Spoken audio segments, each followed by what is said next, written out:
ब्रह्मादिभ्यो ब्रह्मविद्या संप्रदायकर्तृभ्यो वंश ऋषिभ्यो महद्भ्यो नमो गुरुभ्यः। सर्वोपप्लवरहितः प्रज्ञानघनः प्रत्यगर्थो ब्रह्मैवाहमस्मि ब्रह्मैवाहमस्मि।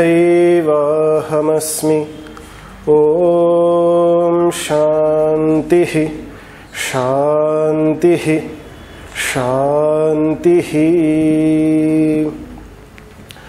ॐ पूर्णमदः पूर्णमिदं पूर्णात् पूर्णमुदच्यते पूर्णस्य पूर्णमादाय पूर्णमेवावशिष्यते। ॐ शान्तिः शान्तिः शान्तिः।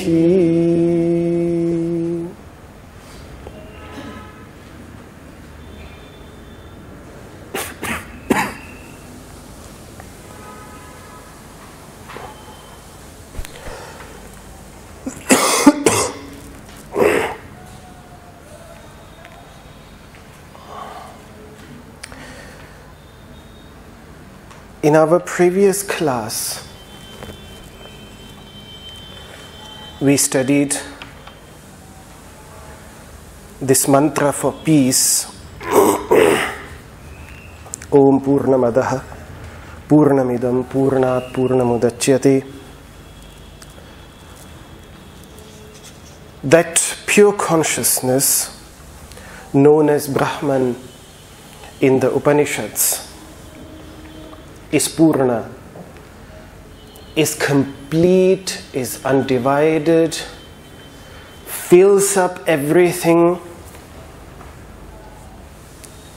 and ultimately the meaning, the quintessential meaning of the word Purna given by the masters is infinite, that it is infinite. Not finite, but infinite. Similarly, what arises out of it, either the universe perceivable to us all around us, this universe in its quintessential nature, and the pure consciousness that abides within every being, every human being and non-human being alike, this consciousness, the source of awareness, that too is infinite. So the infinite arises, Purnat Purnamudachyate, the infinite arises out of the infinite. And even though, for example, the space within this room seems finite because it has been covered by these walls, yet in reality, if you remove these walls from, these limiting walls from your understanding, it is very easy to see that this seemingly finite space is in reality infinite. It was infinite before these walls were created. It will be infinite after these walls will be destroyed.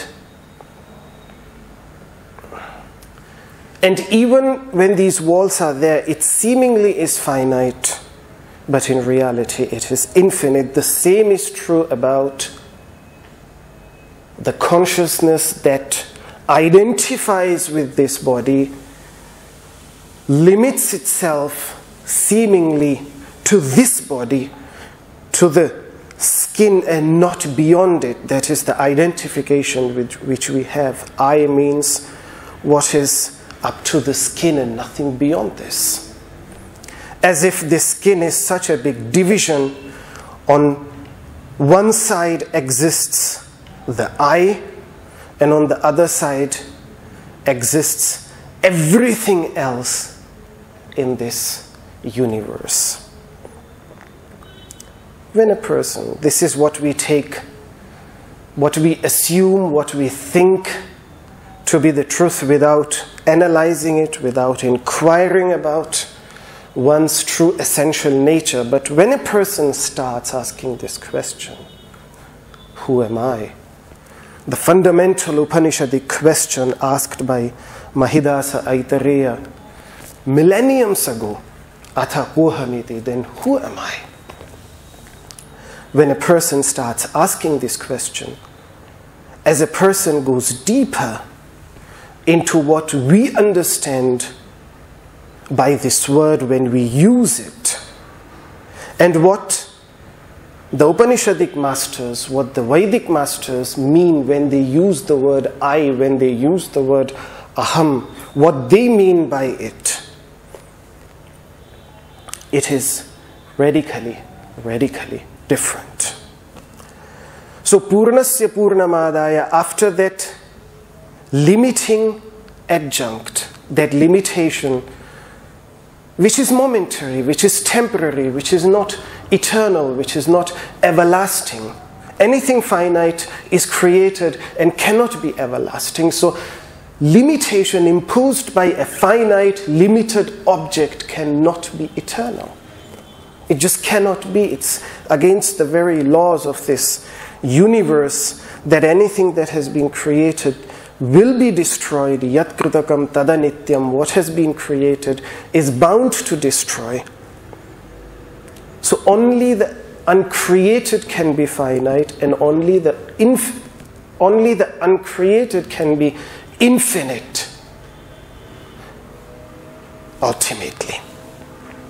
So Purnasya Purnamadaya, after taking out the infinite essence within what seems finite, what seems limiting, when we look beyond it, when we direct our gaze, transcending what is limited and fix our attention on the infinite, we realize that what remains in eternity, what remains in reality, is just the Purna, the complete, that which is present everywhere, the infinite. This is what we discussed in great detail in our previous class, this Shanti Mantra. Now this Shanti Mantra, what we see in this Shanti Mantra, what we see being discussed in this Shanti Mantra, is directly related to the deepening of our asana practice. And it is in this sense that this Shanti Mantra is directly applicable to our asana practice. Because when Patanjali speaks of deepening one's asana, speaks of finding complete stability, a balanced stability in a posture which is balanced in the sense that it is neither a state of inertia in which the body is completely inactive. That kind of stability is experienced in sleep by everybody. That is not what is desirable to a yogi for meditation. Nor it is a hyperactive state of the body. It is a balanced state in which outwardly, if you look at somebody sitting in meditation, he's completely still. There is no movement at all. The body is completely still. Yet deep within him, to keep himself completely erect. And what Krishna speaks of, what the Upanishads speak of, from where the inspiration of alignment came to Guruji. Samam kaya shiro grivam.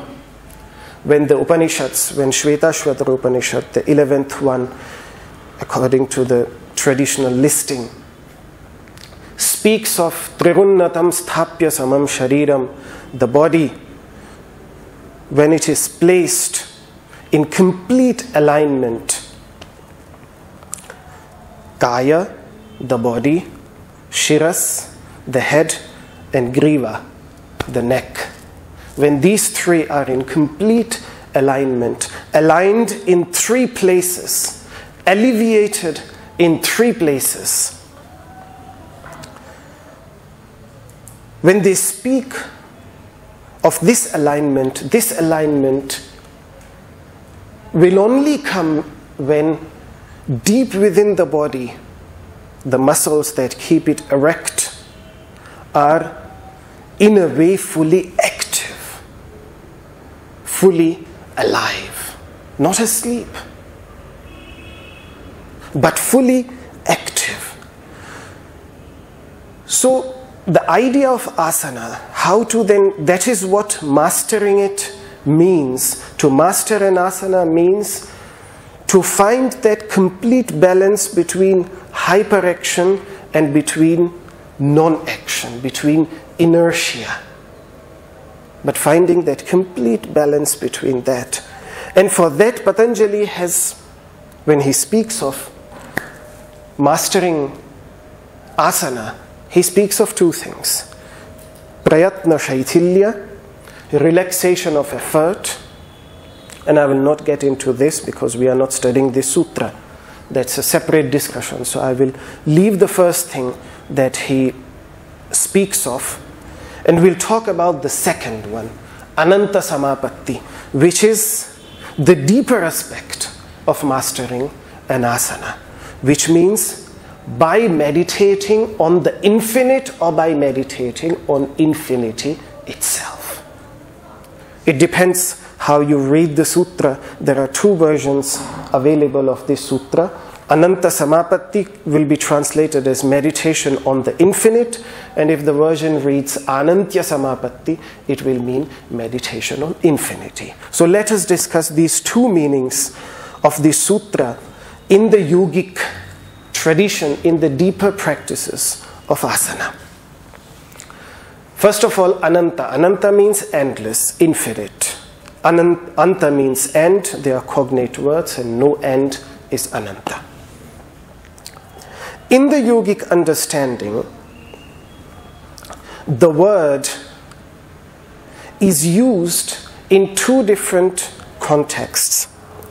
First of all, it is used in the context of pure consciousness, contentless consciousness.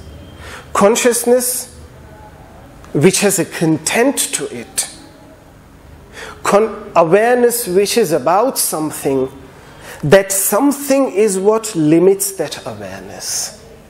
Because that awareness is about something, the moment that something moves out of that awareness and something else comes into awareness, awareness seems limited. Awareness seems momentary.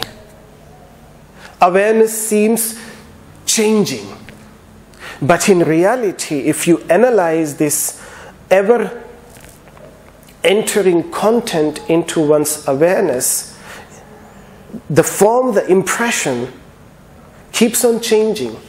But deep down, the light in which every thought, what is consciousness? Every thought that comes to our mind, the moment it comes into our mind, we become conscious of it. What is becoming conscious of it? It is that consciousness is in that thought in itself, it is the example that the masters give is like you have an iron ball, and that iron ball, the glowing iron ball, the iron ball that is completely glowing, which means that fire permeates that complete iron ball. Now that warmth, that heat, that glow does not exist in the iron ball. It exists in fire, in light, which has bestowed its property onto the iron ball. Similarly, each and every thought so in this iron ball there are two things. In this iron ball is that completely non-glowing iron, which is cold, which has no light to it, and then that fire which is there. That in our thought, similarly, there is this mind content, which is what is a result of the impressions that we have impressed upon our consciousness through our senses, and that is what keeps on changing. And deep down within that is that fire, is that light, is that heat, is that warmth, which does not change, which is present in every thought that comes. Content changes, but that light, that consciousness, it is as if consciousness and the content, whenever they come together, we become aware of them both. Such as the discussion that we were having about light a few days ago. That light in itself, we can't detect it unless there is something to reflect upon, and when there is something on which light reflects, suddenly both light which enlightens it and the object both become evident, become perceivable to our senses.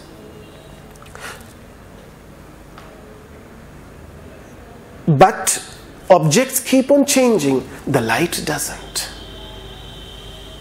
And it is the same thing about consciousness. Content keeps on changing, the light of consciousness doesn't. And it is for that light of consciousness, which is referred to by the word chit, which means knowing, which means comprehension, which can be understood as the knower. But the problem with the word knower is that you have a knower only when there is something to be known. So knower depends, the drashta, therefore in Patanjali's understanding there are two words, drashta, the seer, and chit, pure consciousness. What the difference is that drashta requires the drishya, drashta, the seer, requires the seen. So it requires both. It's just the difference in words. And chit does not require it. Chit is a word that does not require that. That's all, just the difference in words. Sometimes the word chiti shakti, the power of comprehension, is also used. Then it becomes a feminine word, chiti shakti. This is also a favorite word of many yogic traditions for this consciousness, for this infinite consciousness. So when the yogis speak chiti shaktihi, this power of comprehension that lies within every being that comprehends something, and every being does. Today we know that even trees comprehend. Trees have senses. And that is what the Upanishadic masters already discussed about. Chandogya Upanishad very clearly states that. So starting from the trees, wherever there is comprehension, this inherent capability in all living entities to comprehend, to become aware of the external world, this capacity, this in its purest level, in the sense when it is not limited by its content. In that sense, it is ananta. It is infinite. There is nothing to limit it, and therefore it is ananta. So the first understanding in yogic philosophy of ananta is in relation to this chitti shakti, to this consciousness. Now, even about the yogis also use the word for the mind content in very specific circumstances. So let us discuss that also. The mind content, which is reflections upon the mind. If we think of the mind like a mirror, whatever comes in front of it, it reflects it. Isn't it?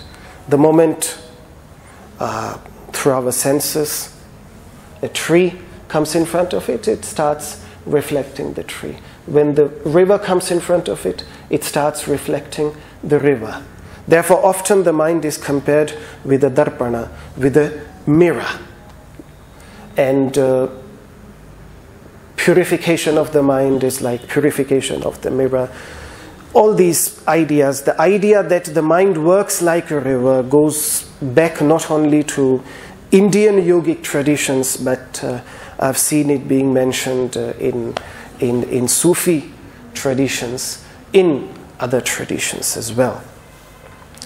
So there also, in one of the highest states of meditation, of object, meditation with an object, before the mind completely goes into rest, which is the very final state in Patanjali's explanation of meditative experience, in this second last state of meditation, in which the mind content does not reflect any limited object, and because it does not reflect any limited object, if you have a mirror and it does not reflect anything else because you don't place anything in front of it, what will it reflect?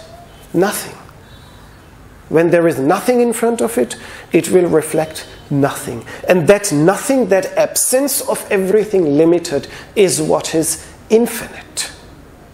And therefore, it also starts reflecting the infinite in that state. The moment a person completely frees the mind of any content, this mirror of any content, then that also starts reflecting the infinite. That is when Chit, pure consciousness, is always infinite.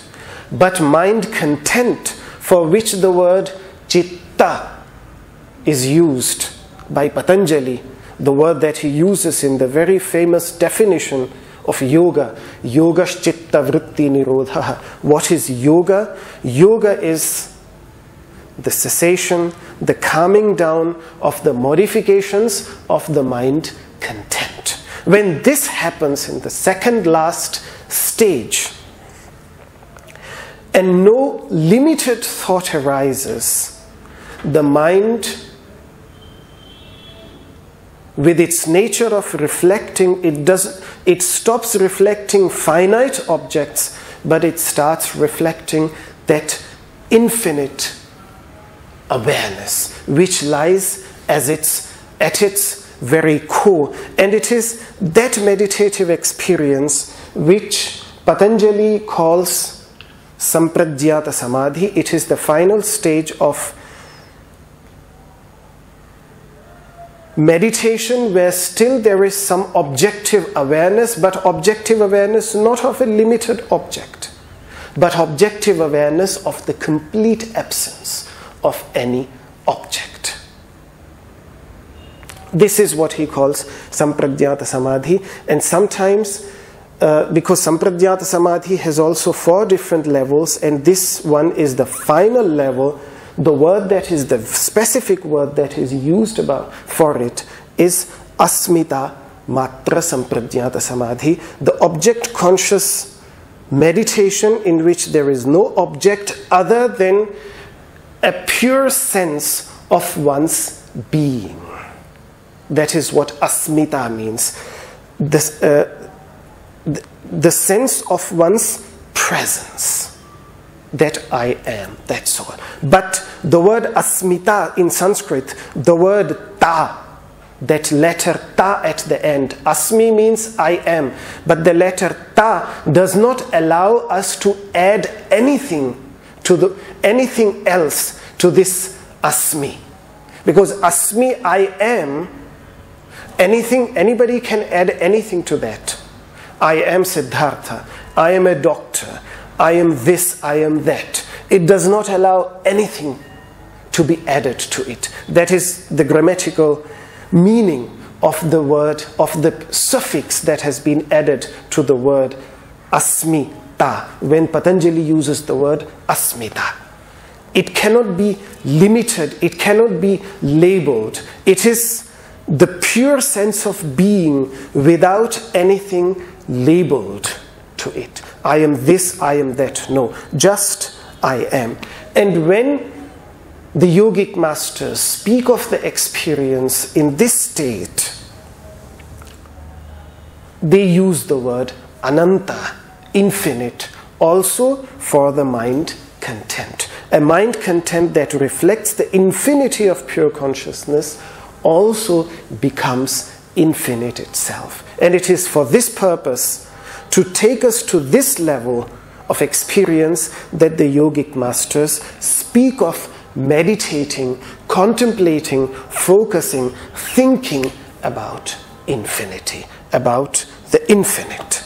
So when the yogic masters, tathasmitayam samapannam chittam, a chitta, a mind content, that is completely focused or is only aware of that pure presence without any label attached to the I, without any limitation to it. Because the moment we put a label to it, we limit it. When we free it from all labels, it becomes free of any limitation. Then it becomes universal. Then it becomes the universal expanded ego, which does not limit me versus the rest of the universe, but sees the entire universe as my essence, as what I am. Then it becomes nistaranga mahodadhikalpam, the experience expressed by the yogic masters, nistaranga mahodadhikalpam. It becomes like an ocean without any wave on its surface, because the wave which comes up in the form of these agitations in our mind, they are only as a result of tamas, either the quality of inertia that is there in nature or the quality of hyperaction. When these two qualities have been reduced through the practice of yoga, that is what the practice of yoga does. What remains is sattva. What remains, that pure quality of light in which no agitation created by tamas, no agitation created by rajas exists. And therefore it becomes like the Pacific Ocean, as it would be. The name is beautiful, Prashanta Mahasagara in Sanskrit. The ocean that is completely at peace, yet on the surface of it there is tremendous agitation. Big waves come up. But this one has become like an ocean in which there are no waves. Shantam, which is completely settled down, completely at peace with itself. And then he uses the word ananta. It is infinite. Anantam sima jnana rahitam, without any awareness of borders, without any awareness of limitations. There is no awareness of limitations. anymore. Even on the level of the mind content, first of all we were talking about the witness, about the consciousness that exists in every mind content. Now we are talking about mind content in itself. That too becomes, there is no more any awareness of any limitation, of any border, of anything that would limit it. So with that experience, a yogi gets established, enters this asmita matra sampradjnata samadhi, which can be translated as the deep state of meditation in which there is awareness of one's pure presence and nothing else. Very ancient masters, millenniums before Patanjali even wrote the Yoga Sutras in 600 BC, 2600 years ago. Many far more ancient masters whose writings have not even survived, or just a few aphorisms of their writings have survived, they have talked of this experience as well, with which this mantra, Shanti mantra, that we are studying is deeply related, and would be one of the most ancient, not the most ancient, but one of the most ancient expressions of that awareness of infinity that the masters had in the deep states of meditation. That takes us to the second word, second meaning of this word. As a person deepens his practice of yoga asana and has practiced prayatna shaithilya, first of all we make a lot of effort to enter that posture, and when we enter that posture, a second stage of shaithilya comes, in which our muscles become deeply relaxed. And it is in that state that a person starts directing his awareness from anything finite into thinking about the infinite, even in the practice of asana. Now we are not talking about the highest state of meditative experience. We are simply talking about the practice of asana. That a person should start, if he doesn't start, then he should start engaging his thoughts with infinity, which is a very strange thing, but as real as numerical infinity, spatial infinity, and temporal infinity. These two types of infinities are as much a fact as numerical infinity. But try to think about it. How does our mind grasp it? How does our mind tackle this idea? Using the word is easy, but trying to picture it becomes very difficult. The more we think about it, the more we give it a thought, the more perplexed we become. Even though it is the very ultimate reality of this universe, nobody can deny that. And as long as mathematicians treat it as a symbol, there is actually no problem. There was an interesting documentary which you suggested, Shao suggested to me a few days ago in his email to me when we were, as part of the discussion that we were having about, he seems to be deeply obsessed with the idea of infinity, which is wonderful, it's a wonderful obsession. And this documentary that he suggested to me, I had seen it a few years ago myself, and his suggestion reminded me of this documentary. It was produced by BBC Horizon. The title is To Infinity and Beyond, and it was part of a series, The Story of Meth, the story of Meth, which had 4 sequels, and this was the last one, the 4th one, To Infinity and Beyond. And it really talks about that, as long as I did not get a chance to see it again after because I could not find it on YouTube again, so I couldn't see it again. And the version that he sent me was with Chinese subtitles, but the audio of that video was completely broken, so I could not actually watch it again.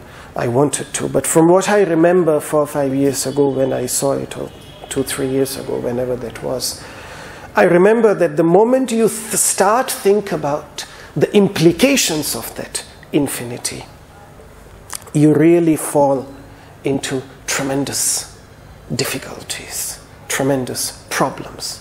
Yet everything in mathematics depends on the idea of infinity. It is so deeply substantial to mathematics. And yet when you start, and therefore, if I remember correctly, many of the scientists there were saying, just do the maths, don't bother yourself with it. Just do the maths and that's it. Don't bother with its implications. That is what they do with many of the implications of quantum mechanics. Just do the maths and don't bother about it, what it implies. Don't talk about the implications.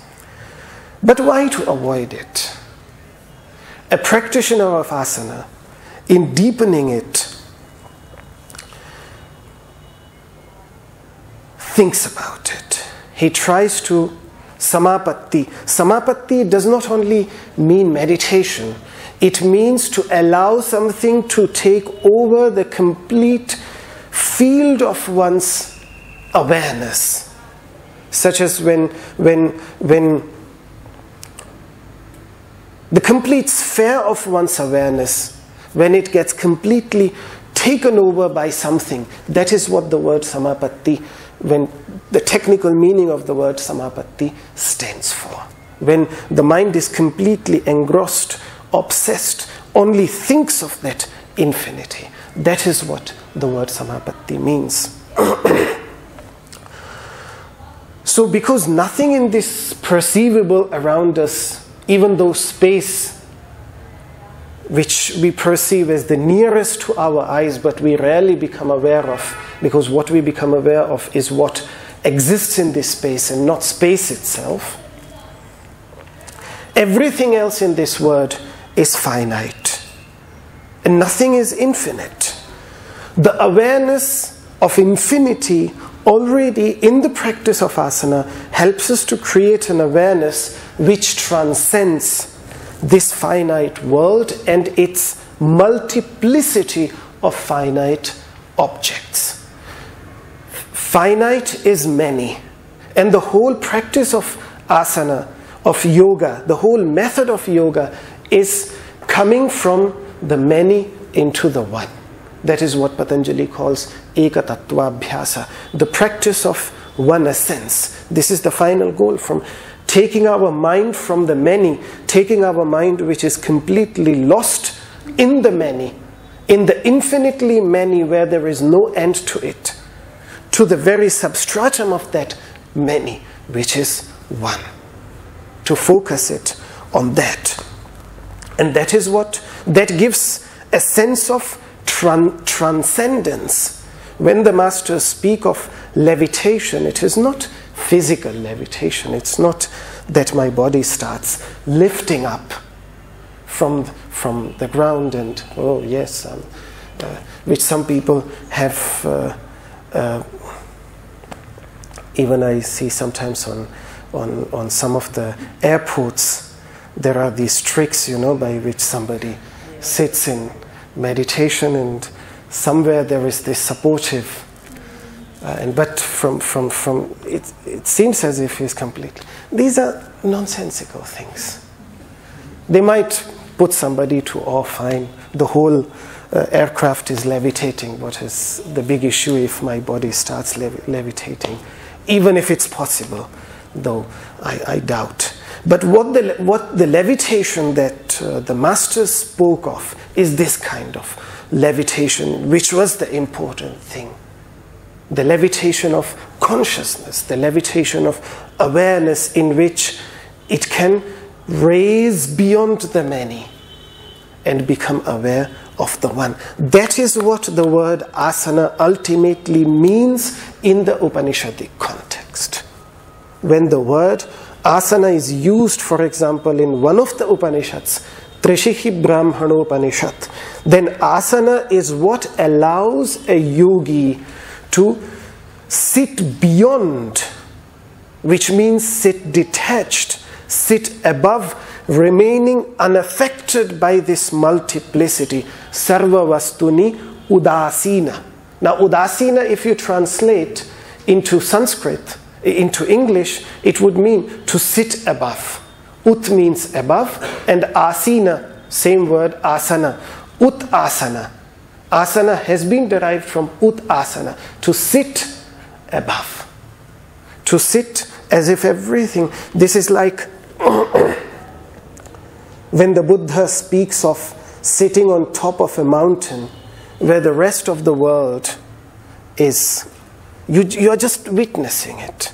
Whatever is happening down there is just happening down there, and you are completely unaffected by it. What happens down there just doesn't affect you anymore.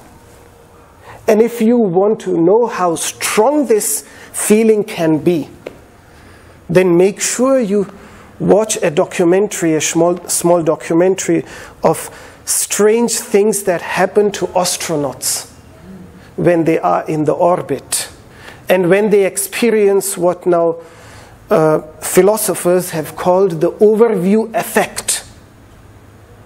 When they have nothing to do up there, and they just look back upon Earth, and look at the Earth from up there for hours and hours together, and the state of mind that they achieve. When they came down and they contacted various scholars how to explain it, in that documentary itself, you will see that one of the scholars, one of the philosophers, actually speaks of that the only place where we found a clear explanation of this was in the ancient mystical writings of India, which are the Upanishads, which are the Yoga Sutra, where we speak of Nirvikalpa Samadhi. So that is what the overview, and it can have a transforming effect over the individual. The moment a person, then you see beyond these boundaries. When we live in a country, our whole thinking is conditioned by the borders of that country and by all the limitations that, but these astronauts get a chance physically to go out of it. Not everybody can. Not everybody can afford that. At least not now. If in near future, maybe, but not now. What is more important, it can be done, it can be achieved down here as well. And that is what the Upanishads are about. That is what yoga is about. Having said this, don't think that infinite, if we come to it unprepared, if we don't come to it with a positive aspect, infinity can be frightening as well. Because infinite is unknown. And someone who is frightened from the unknown will be frightened from the infinite. Because infinite is unknown. Infinite is unknown because our knowledge has limitations. It can only know something that is limited. Our objective knowledge is our fear from that limitless only gets reduced completely when we realize that deep down I am one with that limitless, that is the very source of my being, that is the very source of what I am, then that fear completely dissolves. Otherwise that fear remains. Because wherever there is the unknown, with the unknown fear comes. Actually, all the fears that we see in this world, most of these fears come because Muslims are frightened of Hindus because they don't know the Hindus very well. Hindus are frightened of Muslims because they are unknown. Just a very shallow example of how lack of understanding can be the cause of frightening, of fear. You can see it everywhere. Why do many people fear, for example, backbends? Why is it? Because they fear the unknown. On the other hand, forward bends, you can see the end, you can see the limitation, you can see where you are going. But when it comes to back bends, it is as if you are descending into the unknown. You don't know where to go, where to stop, where to hold, where to rest. It's completely the unknown. And there are sometimes people who simply avoid backbends. They just don't do it. They don't want to do it because that fear of the unknown is there.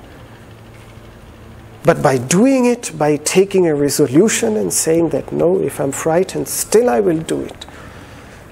If meditation seems frightening, I will still do it. That helps us to overcome this fear of the unknown.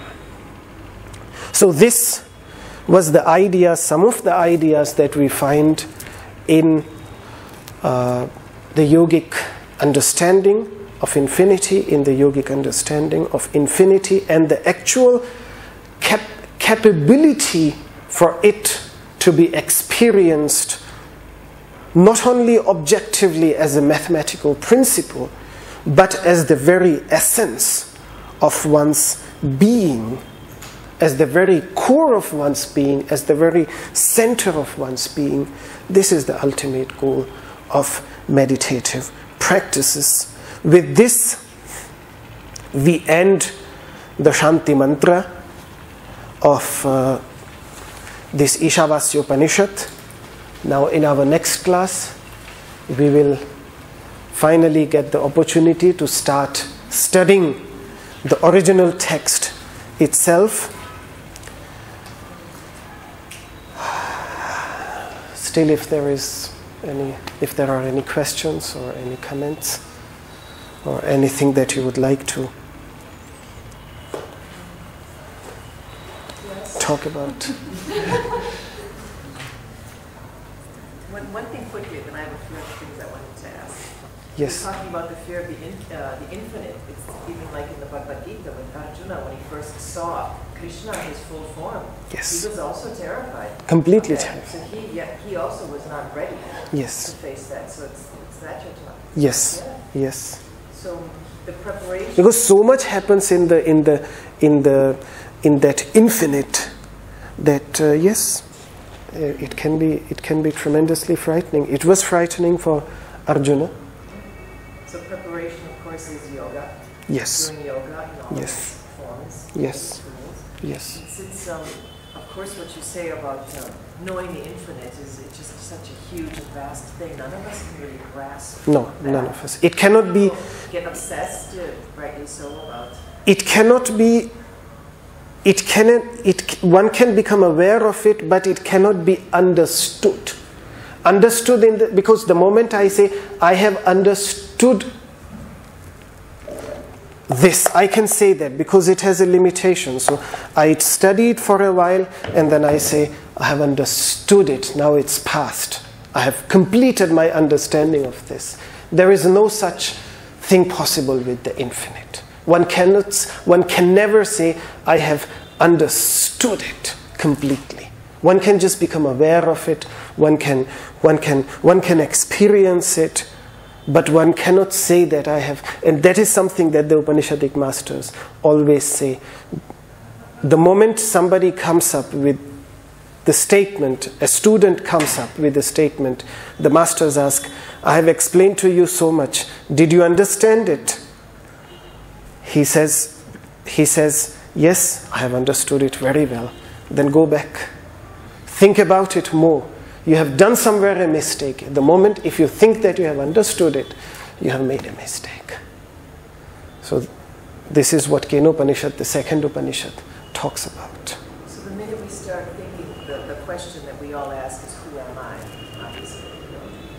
The minute we start thinking about that inside of ourselves, where the infinite lies inside of ourselves, a way to prepare for that also could also be thinking about who I am not.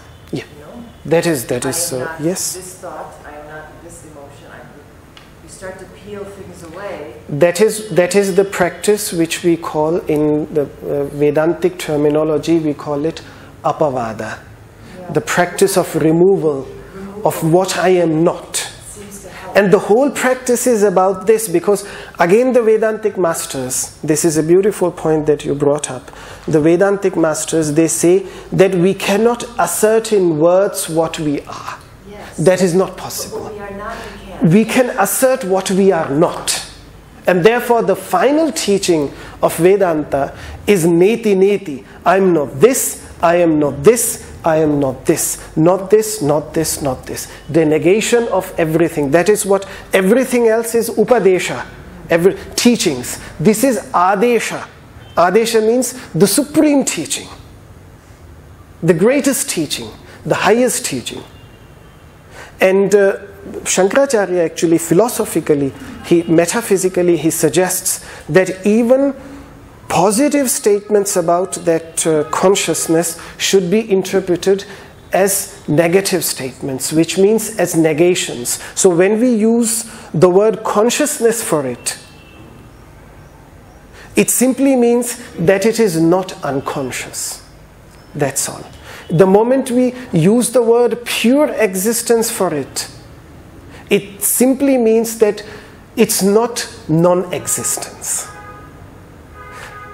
This is how even the positive words, ultimately this is a discussion that comes up in Taittiriya Upanishad, in the Upanishad after Mandukya Upanishad, Taittiriya Upanishad from the Krishna Yajurveda. This one that we are studying is from the Shukla Yajurveda, that one is from Krishna Yajurveda. There in the discussions, Shankaracharya speaks about this. A very important idea in Vedanta, that even positive attributes of pure consciousness ultimately should only and can only be correctly understood as denying something, that's all.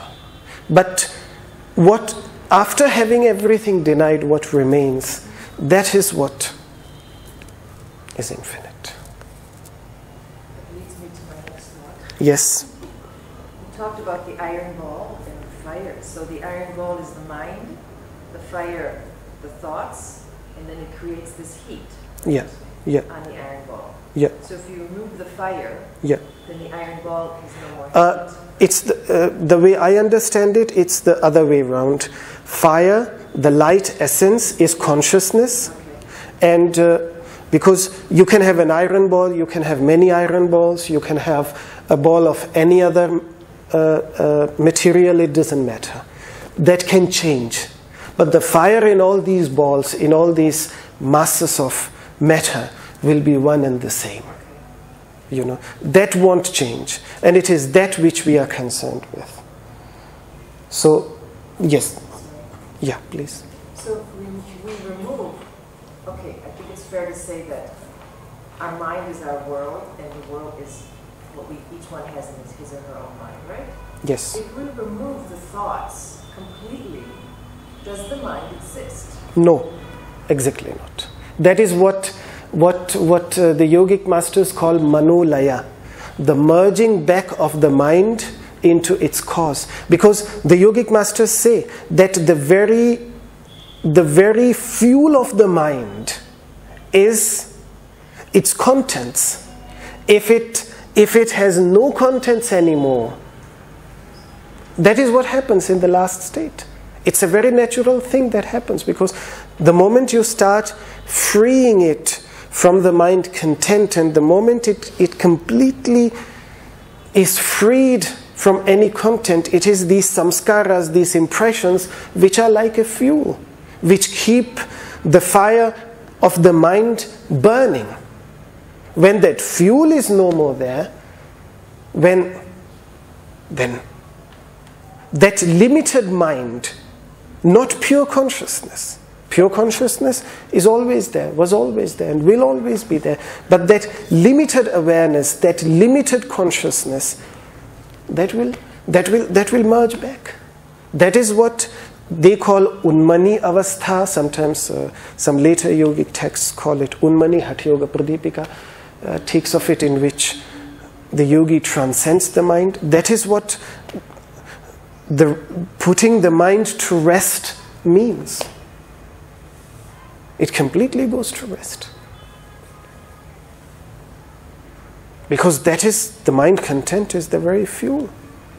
It's the very fuel. So the next logical step is that the mind, when it has no fuel anymore, it will settle. It will go to rest. Because when there is no more work to be done, then there is no reason for it to be. But if we're still alive while that's happening, there are impressions on the outside. So what happens that you can actually, from a third, not a third person's, but actually a first person's point of view, see your thoughts passing, but they don't really affect you. They don't really. That is what we spoke of, the overview effect. Yes. That is what Kabira speaks of Sahaja Samadhi.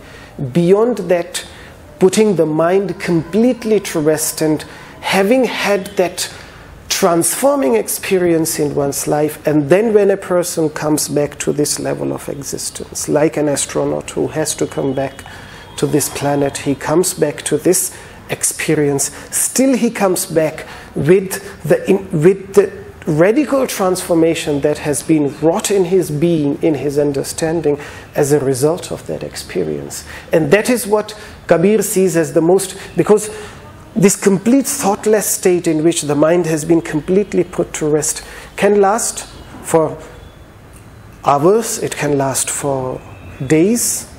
In the case of Swami Vivekananda, it lasted for, according to his own claims, 6 to 7 days.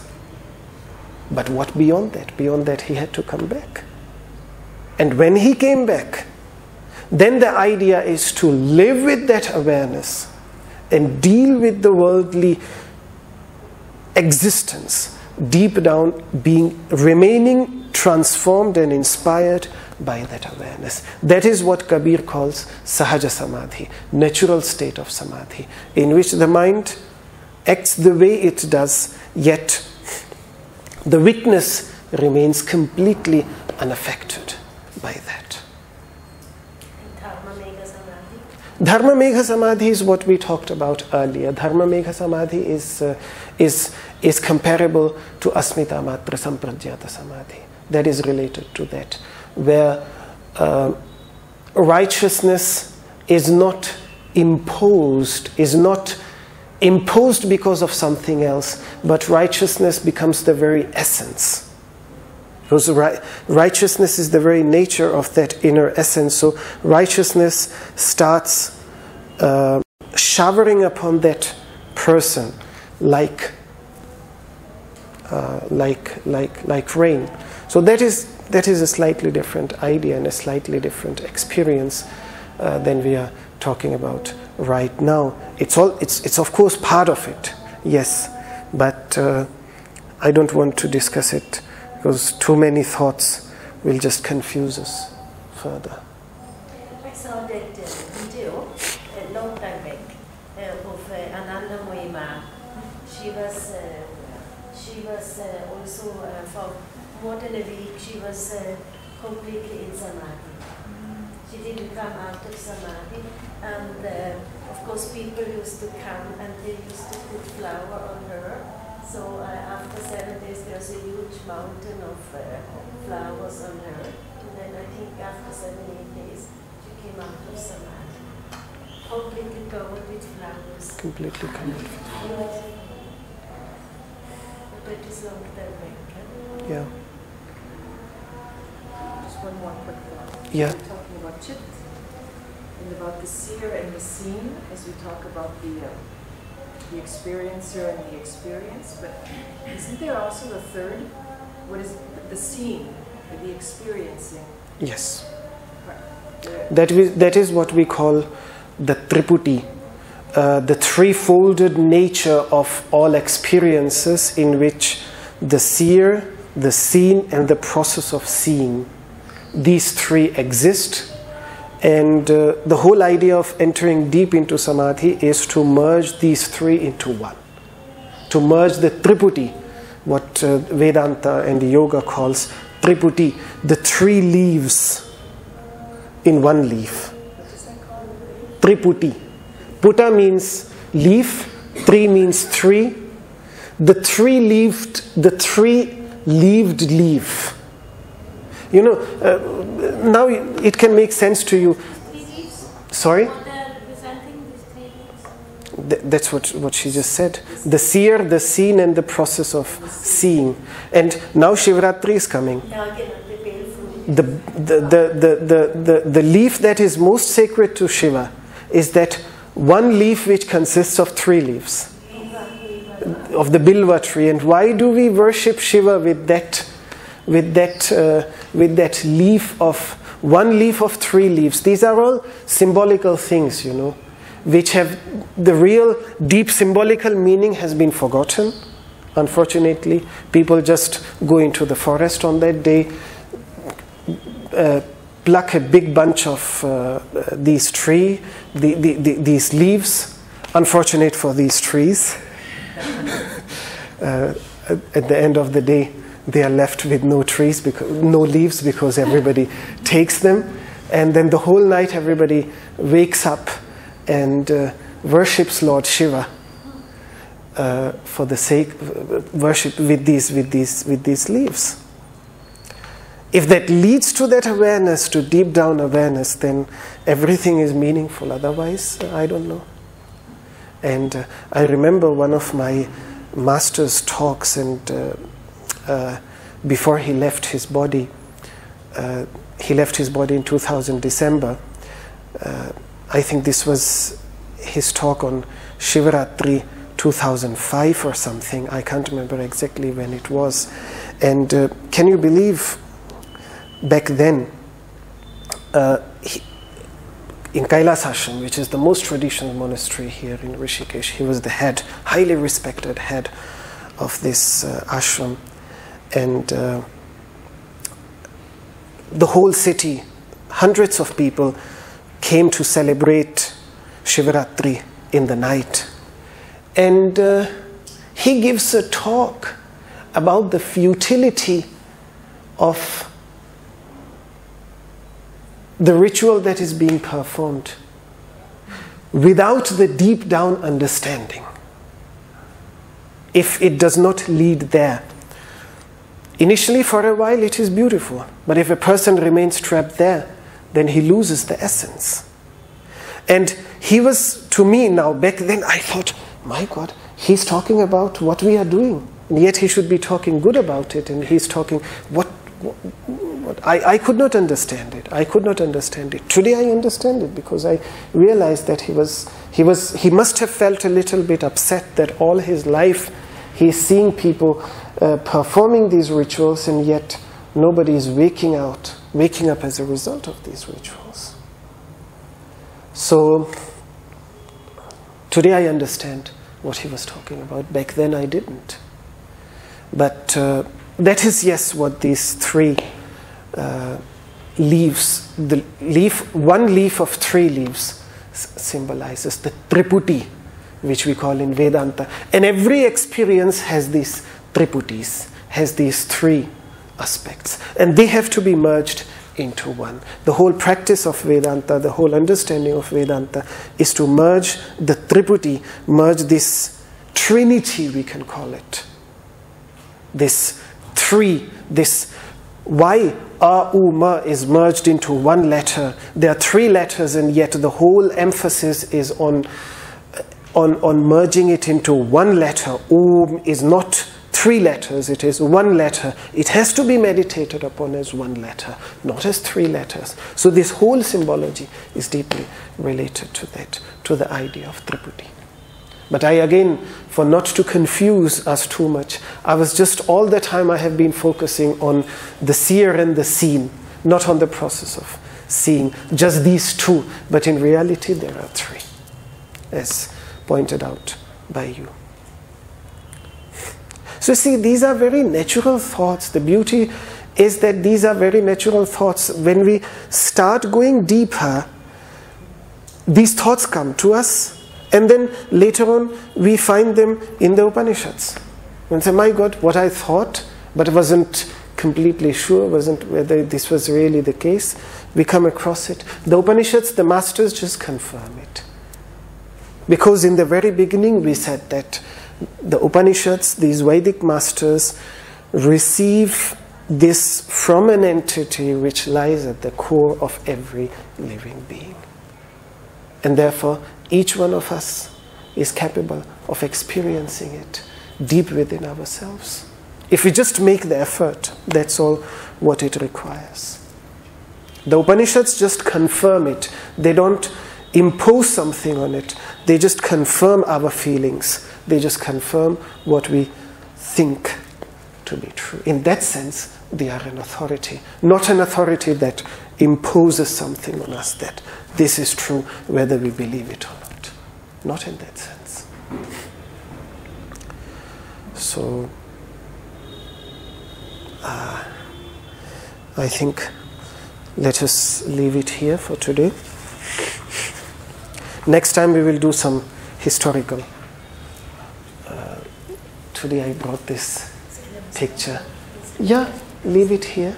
We will talk about the actual figure the seer of this Ishavasya Upanishad, the rishi of this Ishavasya Upanishad. Today the time is over. We conclude with a short universal prayer, universal well-being, which is at the end of this, the last one.